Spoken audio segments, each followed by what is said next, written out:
당신이 사회를 지킬 때 법은 당신을 지킵니다. 화이팅!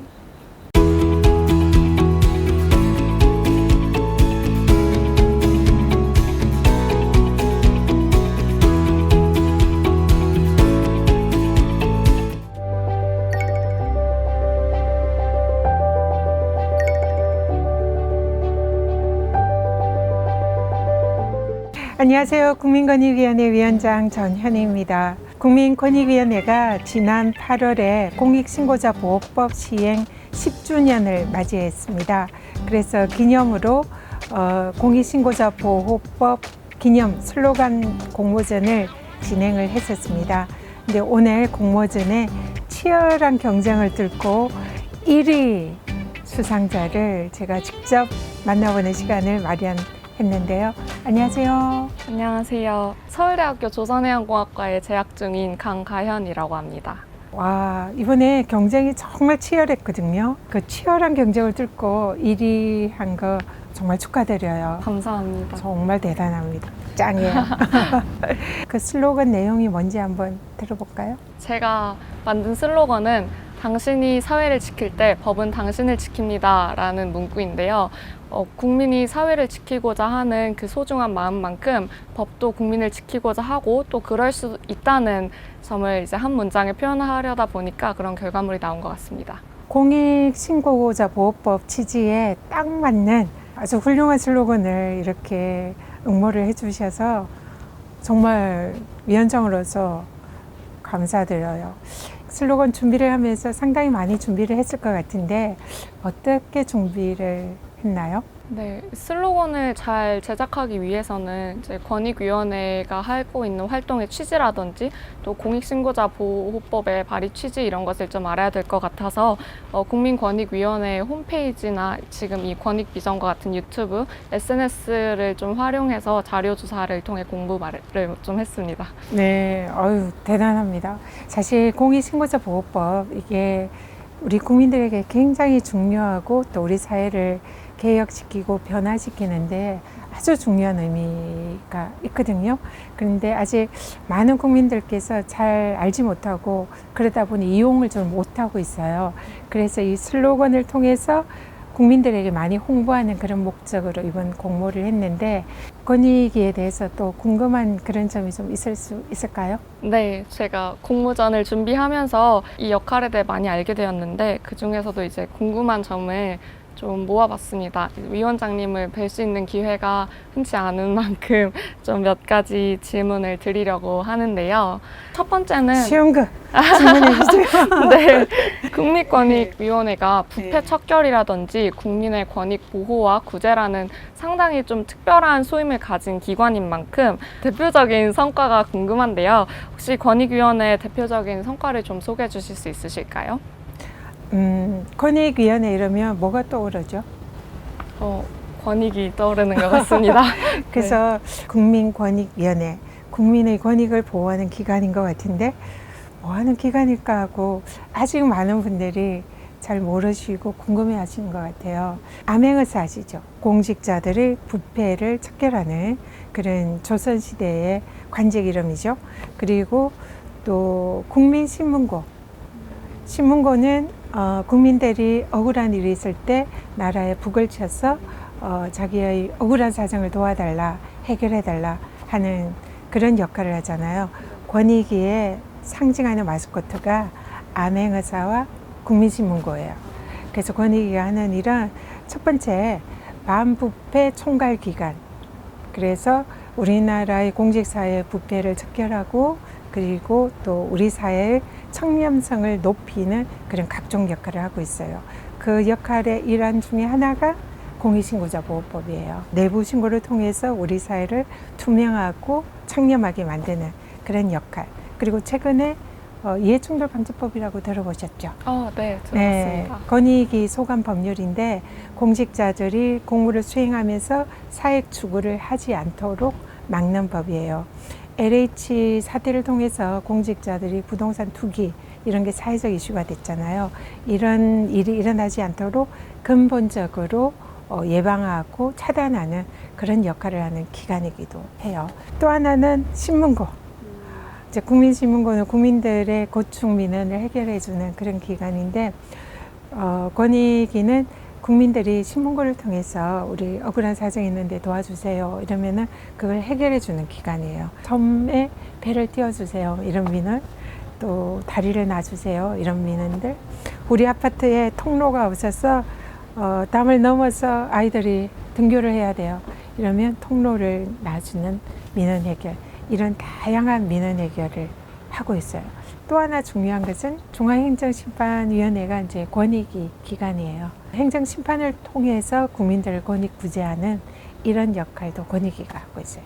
그래서 크게 세 가지는 부패 방지 역할, 국민 고충 민원 해결 역할, 중앙행정심판 역할, 세 가지를 권익위의 주요 업무를 보시면 될 것 같아요. 많은 일을 하죠. 네, 말씀을 들어보니까 굉장히 우리 삶에 있어서 핵심적이고 굉장히 필수적인 일들을 담당하고 있는 기관 같은데요. 아까 말씀해주신 내용 중에서 또 제가 슬로건을 공모한 내용인 공익신고자 보호법안을 언급해 주셨는데, 이번에 공익신고자 보호법이 올해로 10주년이 되었다고 하는데요. 이 법을 통해서 실제로 얼마나 많은 공익신고자가 구제가 되었고, 그리고 또 공익신고율에 유의미한 변화가 있었는지가 궁금합니다. 2012년도에 이 공익신고가 이제 최초에 접수가 됐을 때 한 해 약 42만 건이었다고 합니다. 엄청 많은 숫자죠.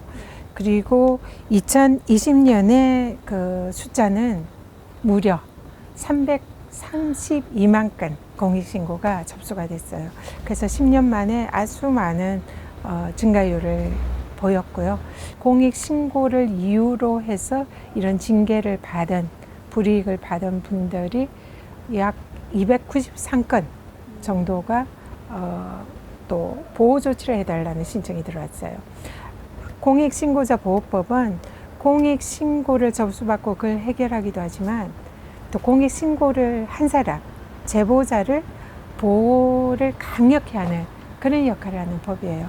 그래서 이런 신고자를 보호하는 이런 조치도 권익위에서 아주 강력히 하고 있습니다. 또 그리고 좀 법을 잘 아시는 분이시니만큼 지금 현재 공익신고자 보호 법안이 앞으로 어떤 식으로 발전해 나가야 할지 어떻게 생각하시는지, 네, 그 의견을 한번 듣고 싶습니다. 공익신고자 보호 조치를 신청을 하면 권익위는 신고자에 대해서 실명이 노출되지 않게 지켜주잖아요. 권익위에서 변호사를 대신 지정을 해서 변호사가 신고자의 실명을 보호해주면서 신고를 대리하게 하는 그런 제도가 있어요. 또 만약 실명이 드러나서 해당 기관에서 불이익을 받으면 그 불이익을 원상회복해라, 징계를 받았을 때는 징계 조치를 취소해라, 이런 이제 조치도 해주고, 금전적인 손실을 입었을 때 거기에 대해서 보상을 해주는 이런 내용도 있고,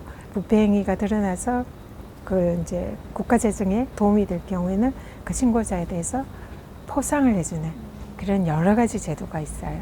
그래서 이런 신고자들이 신고한 그 신고 행위에 대해서 또 그 부패 행위에 대한 여러 가지 조치, 또 수사기관 의뢰, 이런 것도 권익위에서 하고 있고, 또 신고자들을 보호하기 위한 매우 강력한 조치를 권익위에서 하고 있습니다. 그래서 권익위에 일단 신고를 하면 신고자들을 정말로 안전하게 보호하는 그런 역할을 권익위가 하고 있으니까 국민들께서는 좀 더 편안하게 이런 공익신고를 해주시면 좋을 것 같아요. 이제 마지막 질문인데요. 조금 무거운 주제일 수도 있지만 아무래도 저 같은 대한민국 20대한테 있어서 가장 중요한 이슈 중에 하나가 공정 이슈가 아닐까 싶습니다. 최근 뉴스에서 들려오는 많은 사회 고위층들의 좀 부정한 방법으로 기회를 취득하는 그런 모습을 보면서 아마도 많은 20대들이 좀 좌절을 느끼지 않았을까 싶은데요. 현재 위원장님께서는 지금의 대한민국 사회가 공정하다고 보시는지, 또 만약 그렇지 않다면 국민의 권익을 보호하고 구제하는 그 권익위원회로서 권익위원회를 통해서 어떻게 이 사회를 바꿔나가고자 하시는지 그 비전이 궁금합니다. 네, 우리 20대들이 사실 굉장히 어려운 시기를 보내고 있다고 생각을 해요. 그리고 또 과거의 선배들 세대보다 기회들이 좀 덜 주어졌고 경쟁이 치열하다 보니까 그런 상황에서 많이 좌절하고 힘들어하고 이러는 걸 잘 알고 있습니다.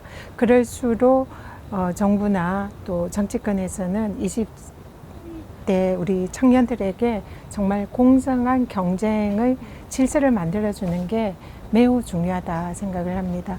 과거에는 그냥 불합리해도 그럴 수 있어 이렇게 용인되던 것들이 지금은 더 이상 그런 거에 대해서는 용인하지 않는, 그래서 불공정성에 대한 그 어느 세대보다도 아주 민감하고 또 거기에 대한 그 입장이나 이런 게 분명한 그런 세대다 생각을 하거든요. 그래서 권익위가 하고 있는 일이 사실 이런 일자리의 불공정성, 또 여러 가지 취업이나 기회의 불공정성, 그런 부분에 대해서 우리 사회의 불공정성을 없애고 청렴하면서 그런 공정한 그런 기회를 만드는 그런 역할을 하는 또 부처다고 볼 수가 있어요. 그래서 권익위가 그런 역할을 제대로 해줘야 우리 20대 청년 젊은 세대들이 희망을 가지고 우리 사회가 공정하다라는 그런 생각을 가지면서 또 우리 사회의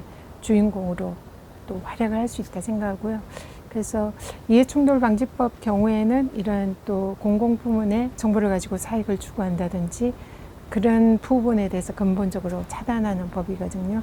그래서 주무부처로서 보다 법을 확실히 수호를 하고 또 공공기관에 있어서 이런 공정의 화두가 뿌리 내릴 수 있도록 권익위가 제 역할을 해야겠다 이런 생각을 합니다. 그래서 제도 속의 불공정을 해소하고 사회에 만연되어 있는 여러 가지 불공정성, 그 과정에서 위협받는 우리 사회 속의 약자들을 배려하고 약자들이 또 우리 젊은 세대들이 희망을 가지면서 일할 수 있는 사회와 국가를 만드는 일, 권익의 책무다 생각하고 책임감을 가지고 열심히 하겠습니다. 너무 멋진 말씀 감사드립니다. 이번에 공익신고에 대해서도 또 국민권익위원회에 대해서도 많이 알아볼 수 있는 너무 소중한 시간이었던 것 같습니다. 위원장님 너무 감사합니다. 저도 우리 20대 젊은 대학생 청년의 이 여러 가지 좋은 생각을 듣고 알게 되는 좋은 시간이었던 것 같아요. 그래서 공모전 당선 진심으로 축하드리고 감사합니다. 또 앞으로 우리 강기현 학생이 대한민국의 기둥으로 또 멋지게 성장할 수 있기를 저도 응원하겠습니다. 감사합니다. 네. 국민들께서 부르시면 언제든지 달려가겠습니다. 준비되어 있습니다.